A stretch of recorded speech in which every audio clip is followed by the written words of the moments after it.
demonstration on how to throw each of the punches in the art of boxing. And that's as follows. The jab, the cross, the left hook, the right hook, the left uppercut, the right uppercut, the left body shot, the right body shot, the left body jab, and the body cross. Your standard punches that every boxer learns when they first go in the gym. So starting with the jab. Now let's say we're in like a good boxing stance, right? Our elbows are tucked, our chin is tucked, we're looking through our eyebrows, our hands are up, we're guarding our chin and guarding the other side of our face with the left hand, and we got the shoulder conscious of guarding our chin on the left side. And if my knees are bent, you know, I'm not too bladed, I'm not too wide, I'm in like a nice sort of, my front foot is on a 45-degree angle, I'm on the ball, my back foot, I'm in like a good standard boxing stance, right? Understand that when you jab, usually, you don't always have to step with a jab, but I like personally in the application of sparring and fighting to just give a slight step, but it doesn't have to be this long step, and we don't have to hunch ourselves forward, but it's just gonna be an ever so slight step as we jab. See how the foot and the hand, they move together, right? You see that? And what I'm doing is, as I send this jab out, I'll show you from this angle, I'm slowly spinning my wrist, but also making sure my elbow doesn't like chicken wing out, because what that does is it gives away the jab, and also once I make impact, can kind of hurt my shoulder a little bit. So I'm just stepping, keeping the elbow tucked, and turning my punch over. Now, I'll show you from this angle, when I do throw this jab, I want to be conscious of keeping my right shoulder defending my chin. So you see how my hand is on my face before I punch? As I go to step jab, in the absence of my hand, my shoulder defends and it comes back. That's your step jab. Or I can just throw my jab from regular distance here. I'm not stepping. I'm either putting my jab out there to create a distraction, or my opponent is coming into me, so I'm hitting him as I come in. Or we're close enough that we're in mid-fighting range, I'm just touching his guard. Or I'm changing up my angle of attack by throwing jabs to the face, to the forehead, to the chest, okay? So that's your jab. Now with the right cross. The right cross is a straight punch from your rear. What you're gonna do is, it's the same motion where you're using your hip to turn and slowly have the punch leave your face. And the same idea. I want to keep my elbow in, I want to send it, and turn it over. And same thing, my shoulder is going to protect my chin.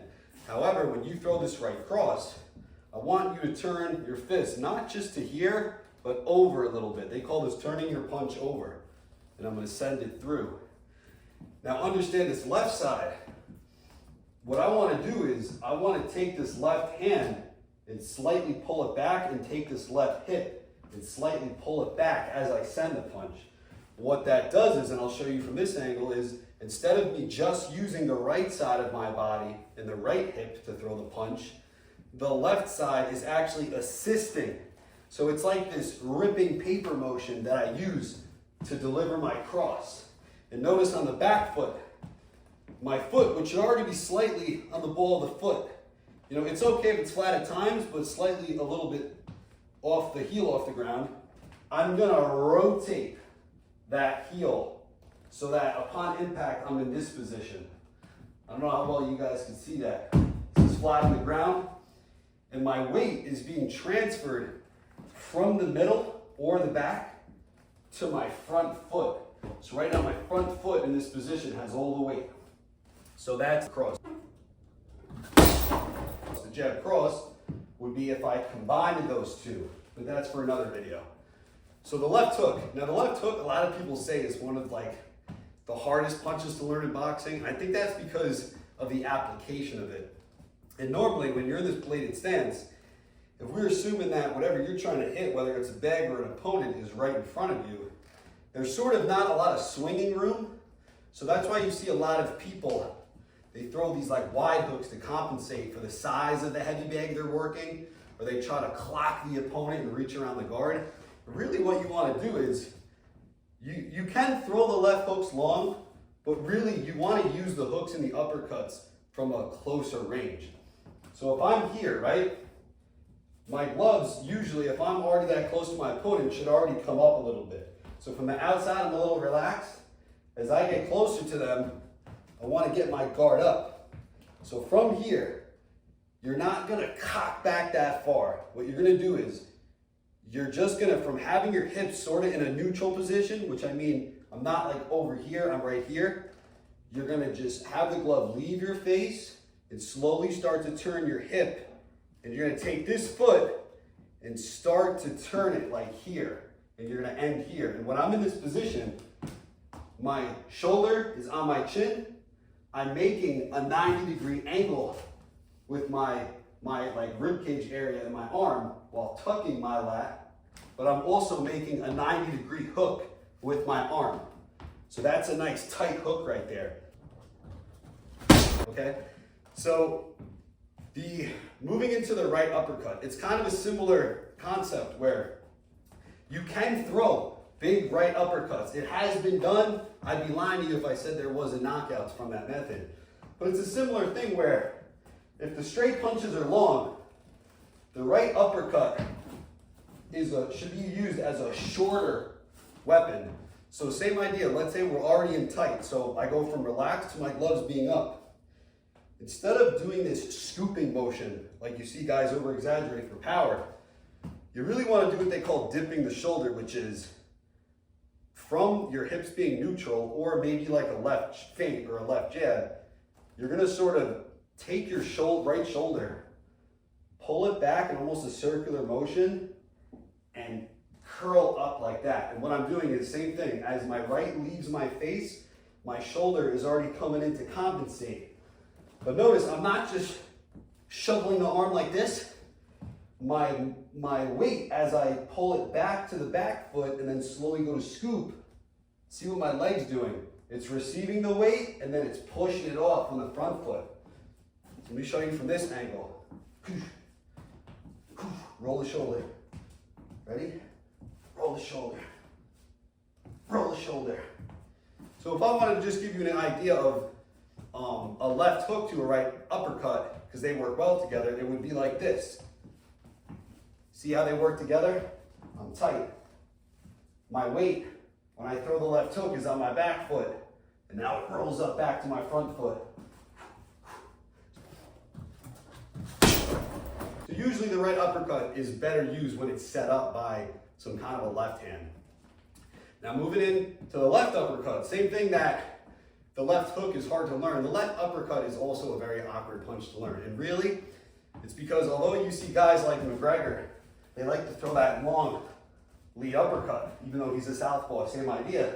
You can do that, but really, it should be, once again, best used as a close range weapon. And we're gonna do the same thing where we're gonna dip the shoulder. So similarly to where with the right we came a little bit back on the back foot, we're gonna look to come on the front foot now, right there. Or if I'm already a bit square, I just roll the shoulder. Hand leaves the face, shoulder comes in to compensate, and I send it up, and I'm pushing off that foot. Right? So usually this is used for like splitting the guard. Pop, pop. You can always follow it up with a short cross. Pop, pop, right there. Uppercut to uppercut would look something like this. And one thing about the uppercuts too, I forgot to mention, because in the left uppercut it becomes a lot more prevalent as well. When you have a guy with a guard and you're trying to cut through it, you need to really make sure that your uppercut is going up, like directly up. Because when you're in this bladed stance and you throw the left uppercut, you're gonna naturally find it easier to come on this angle. That's not good enough. It's gotta come straight up. And the way you do that is you keep everything tight, and your elbow connects to the rib, and it leaves from there. Okay? So now, that's your uppercuts. And now the right hook. The right hook is a little bit easier than the left hook, although really a lot of times you see these big shots. That's more of an overhand. The right hook, once again, is meant to be used as a very tight punch. And it's a little bit easier to learn because if your weight is already sort of in the middle or on your back foot, when you throw the right hook, you're really just keeping that left hand up, coming across, having the fist leave your body, leave your head, and pulling it across. And the same thing, 90-degree angle here, 90-degree angle here. And I'm pulling it across. Although, you don't want to swing your hooks. What you want to do is, similar to the left hook, you want to rotate your upper torso, okay? So see, I'm rotating my upper torso. I'm getting on the ball of the foot and allowing my hip to just swing across. And similarly to where you want to keep your uppercuts aligned, if you're looking to hook across a guy, you want your, hence like the name of a hook, you want to sort of scoop inward as you hit, you know? Okay, so that's the right hook. Now for the body jabs, which you don't want to neglect because of all the martial arts that use punching, the body jabs is like sort of the one type of punch that is sort of boxing exclusive. I notice a lot of striking arts don't use it because they're always like afraid of head kicks and stuff like that, even though truthfully people don't get head kicked just because they punch to the body, but that's a whole other topic. But here, for the body jab, what you're gonna do is, you're not gonna jab down. You can in times, I won't say you can't do that, but you're gonna actually bend your knees as you take that little step. So that now I'm jabbing as I normally would, the way I showed you. It's just that I've made myself shorter. So now it's coming, instead of on this downward trajectory, I'm actually doing what's called level changing and shooting it to the body. Then I can come up and do all that kind of stuff. You could even like jab to the head, then step jab to the body, but I'll save that for my jab video tutorial. Same thing with the right. I'm not jabbing down, even though you can do that.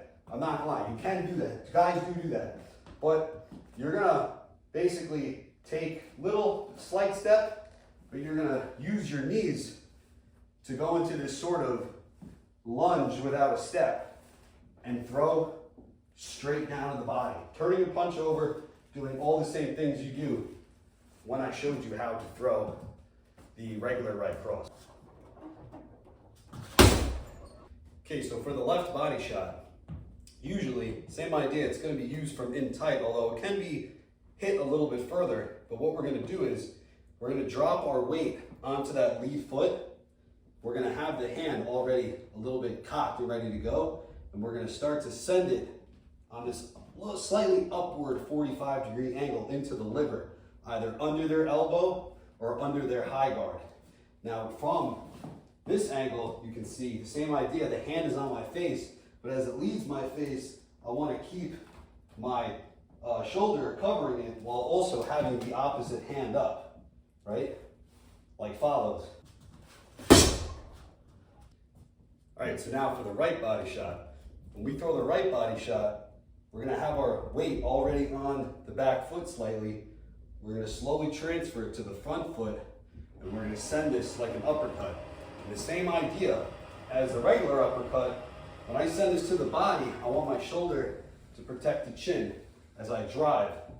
In some cases, when a guy's shelling up, you can reach around the elbow, and in that case, we're basically gonna step in and throw a bit of a long body hook around the elbow, in which we're doing the same thing as the cross to the body, where we're stepping and level changing to send it right there, dropping our weight into it. That's every punch.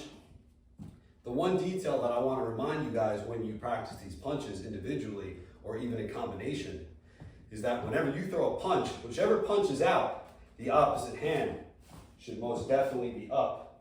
If I throw the cross, my left hand is up. If I throw the left hook, my right hand is up. If I throw the right uppercut, my left hand is up. If I throw the left uppercut, my right hand is up. You know, if I throw the right hook, my left hand is up. If I throw the left body jab, my right hand is up. If I throw the right body jab, my hand is up. So that's almost a drill you could do in the mirror. Think of it like a hand replacement drill, where whichever hand isn't working, you just make sure that the other hand is on the face, guarding. Go practice that stuff. I hope this video helped. Like and subscribe for more.